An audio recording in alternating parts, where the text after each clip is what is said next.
Happy evening, everyone. I'm Shubhavahini Sitaraman, certified diabetes educator and your diabetes lifestyle coach. And welcome to my day 4 of Diabetes 100 Marathon. I'm so very happy to welcome you on day 4, 100 days. We are going to go live and talk a lot of things with related to diabetes diet, diabetes lifestyle. Right. Yeah, today I'm doing it in evening because I was completely occupied with the holiday season, right? Family is in the home, so a lot of mother responsibilities, and I couldn't spend time in the morning to go live. But that is why I'm coming live now. I don't want to miss this. I am going to be consistent, right? Yes. So today what we will do is we will do a simple concept. We will just look into a very simple concept today. A lot of them who come to me with diabetes or coming to me with a random blood sugar test, and they're getting scared. They say, my random blood sugar is so much. I'm diabetic. I'm diagnosed with diabetes. And they're getting scared. Immediately when they're getting diagnosed with diabetes, the first thing that comes into their mind is the fear, right? But I will tell you one positive note over here, my dear friends. If you are, this is what I tell to my clients as well. If you are diagnosed with diabetes, that means you're lucky. You heard me right. You're lucky. You know why? People who have been diagnosed with diabetes has a chance of living a better quality life. Yes, this is a discipline. Diabetes management is not something that is actually a punishment for us. It is a discipline. It is teaching us discipline, discipline on our exercise routine, discipline on our diet routine, healthy eating routine, discipline on our managing our stress levels. So if we are following a healthy lifestyle, definitely diabetes is not going to trouble us. It is going to support us to have a very healthy quality life. So tell me, if you're diagnosed with diabetes, you're lucky. If you feel you are lucky, then just type lucky in the comments below, right? So, but we have to be careful. We have to do whatever we want to do with respect to that. We have to integrate medication. One more thing, we have to integrate medication and lifestyle and lead a patterned, disciplined life, and that will really help us in living a better life than managing diabetes, all that, right? So, yes, yesterday we were discussing about people who ever were consuming high glycemic index food, they had the risk of higher insulin resistance, higher blood pressure, higher weight, and they had the risk of type 2 diabetes, cardiovascular disease, and more than that, they had the risk of developing cancer. This is what we looked into from yesterday's session, right? So now, how do we analyze, how do we measure with blood report, with blood examination? What are the blood, what is the blood sugar algorithm, what is the blood test that we will need to do? That's what we are going to look at in today's session. Generally for diabetes, what we will be doing is we will be doing a fasting blood sugar test, postprandial, that means 2 hours after meal blood sugar test, and then HbA1c. Today awareness has come that we have to do HbA1c. I will be considering people only with this HbA1c test. And for me, my goal is to reduce HbA1c for people whoever I'm counseling or I'm mentoring, right? So these three tests are the basic common tests that we should be doing. And uh, see, what I wanted to say is blood sugar, only when random blood sugar or fasting blood sugar is done, it is always fluctuating. From morning to evening, it will be fluctuating. On what basis it will be fluctuating?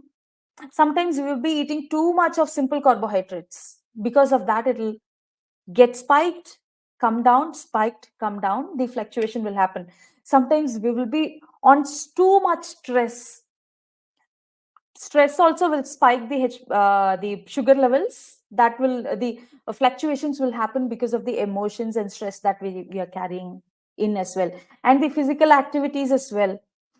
Sleep as well. If we wouldn't have slept properly the last night, there will be fluctuations, right? Habits as well. Sometimes very bad habits like smoking, drinking, also consuming alcohol also will create the fluctuation in the blood sugar levels. So only having random blood sugar level or fasting blood sugar level, we will not be able to diagnose or properly analyze blood, our health condition. Okay, so what we will need to do is we will need to see take some of the tests. These are the list of tests. There are some more, my dear friends, but basically these are the tests that at least once we will need to do it before getting into any kind of lifestyle modification process. If you're coming to me, if I'm teaching you some kind of lifestyle modification process, we will need to analyze these tests. We will look into each one of them. Fasting blood sugar, all of us know about it, right? And second, that is usually done during the fasting period, morning, night, at least 12 hours we should be fasting. Then in the morning, early morning, we will be doing this fasting blood sugar test. What is HbA1c? This HbA1c is generally called as 3 months average test, but it is not 3 months average test and all. 3 months, if you do it once in 3 months, you will see a best result to it. It is called as glycated hemoglobin uh, test, hemoglobin A1c, right? So this, how much deposit of glucose has been done in hemoglobin is what this test is all about. And just this is not enough. We will also need to look into fasting insulin. Whenever the sugar is being pumped into the blood stream, what happens? The insulin is also getting pumped into the bloodstream. So we will need to understand how is our fasting insulin, which is very important to be diagnosed for diabetic, right? And one more important test is called as homo IR. Most of us do not know what this test is. This test can give us a diagnosis before even diabetes is developed. It gives a prediction of insulin. We looked into I mean, we understood in the yesterday's day before yesterday's sessions on insulin sensitivity and insulin resistance, right? Insulin sensitivity is the success mechanism of the process. Insulin resistance is the failure mechanism of the process. So this test, homo IR, will help us analyze the insulin sensitivity and insulin resistance, both on insulin and glucose levels. Based on that, right? So homo IR is also the test which you can do it. Maybe you have a doubt whether you're developing diabetes, you're in pre-diabetic condition, your parents history, you have a strong parents history, then you can do this homo IR test as well, include in your test thing. And fructosamine is also like HbA1c only, but this we have to do it when we are really not able to rely on the HbA1c measurements. If HbA1c data is fluctuating, if that is also fluctuating, there is something we are not able to analyze based on that value. We can also do this fructosamine. And homocysteine. Homocysteine is also an examination. It is used to check the inflammation in our body. We all know about this, right? What did I say in the last meeting? Glucotoxicity. Glucotoxicity creates an inflammatory condition in the body. To check that, the homocysteine will be helpful. Homocysteine test will be helpful if we have inflammation in our body, right? And HSCRP. CRP is the C reactive protein, right? high sensitive C reactive protein. This will be helpful. This is also to see how much inflamed our body is. So but this is also to check that glucotoxicity. But this test is also helpful to tell us whether we have the increased risk of heart attacks, right? And vitamin D3 is very much, vitamin D3 is very much related to diabetes. We have to look into it. We should mostly, vitamin deficiency is one of the important factors when it comes to diabetes. So vitamin D3, vitamin B12, lipoprotein, then total cholesterol, triglycerides, all these are lipid profile.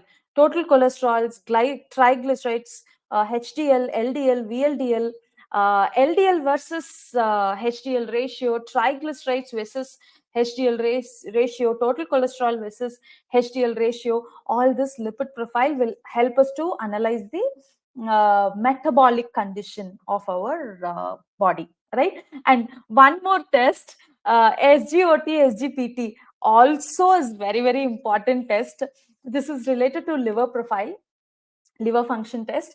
And I have an interesting story recently. What happened, I had my blood sugar, the basic, the annual blood examination done.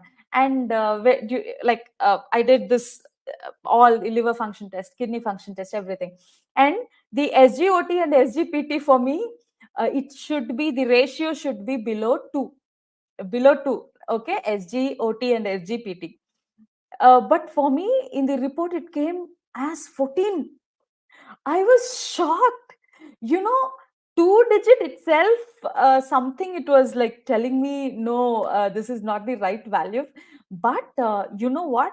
If the SGOT and SGPT ratio is more than 2, that means our liver is completely out. It is majorly, it happens for the alcoholic liver cirrhosis. When I saw 14, I was shocked. Then, very recently, the last month it happened. Then I went to the laboratory and I checked with them. I checked the SGOT individually and SGPT individually. Then I analyzed the value. It was coming to 1.5, but 14 was the mistake that we had. I have I had in my profile. I mean, the blood test report. So sometimes this happens, my dear friends. There will be mistakes that is happening from the laboratory end as well. So we have to cross examine. Before that, we should not get panic. That is the lesson I have learned. I'm sharing that with you as well. When we are doing these kind of tests, definitely there are chances of getting some mistakes over there as well sometimes, right?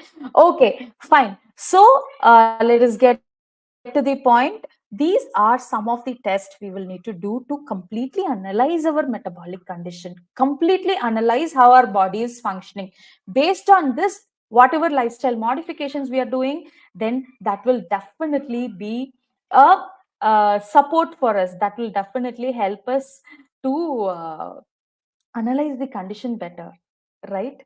I think this was very helpful for you. If this is helpful for you, just type in the comment box below saying value, if you got some value out of this content today, right? Okay. And if you want to learn more about diabetes, diabetes lifestyle, diabetes diet, then you can join my Facebook VIP community. It's a exclusive Facebook group where we will be discussing more on lot of webinars and challenges, and there will be guest sessions. We will invite doctors and have specific doubts clarified by most of them. We actually, my work is integrating lifestyle with medication, right? So we will need to understand from doctors, we will need to understand medication as well, and integrate our lifestyle towards. So we will have a lot of interactions as well, for exclusively for the community members alone inside the Facebook group. So be part of my Facebook group. Let us meet tomorrow with an interesting topic. related to diabetes diet. Thank you so much. Meet you tomorrow.